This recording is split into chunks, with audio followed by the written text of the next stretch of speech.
This G20 summit saw several thousand protesters take to the streets of downtown Seoul, but no real violence or security threats to the visiting VIPs.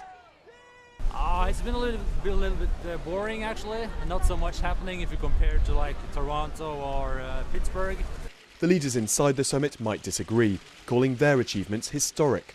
They announced shared commitments on achieving balanced growth, to fighting climate change, the reform of the International Monetary Fund and development. But the language and timeframes were vague.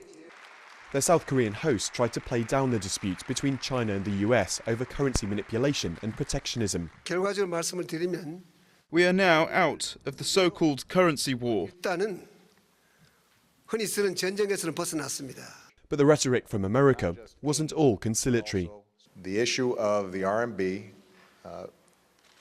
is one that is an irritant not just to the United States, but is an irritant to a lot of China's trading partners and those who are competing with China to sell goods around the world.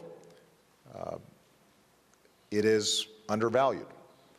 Also key are planned reforms of the financial sector to try to avoid another banking meltdown and future bailouts by governments. And we agreed on an approach to ensure that taxpayers are not asked to pay for future bank failures. Words that will go down well with many observers. Now eyes are already turning to France. Next up, it's Nicolas Sarkozy who takes the helm of the G20 presidency.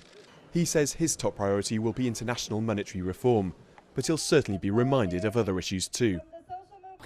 President Sarkozy claims to have an anti-globalization agenda. We have an anti-globalization agenda, so we're going to show him what that means, and we've come to invite all the social movements of the world who have come here to join us in our fight next year. South Korea has successfully showcased its economic transformation to the world.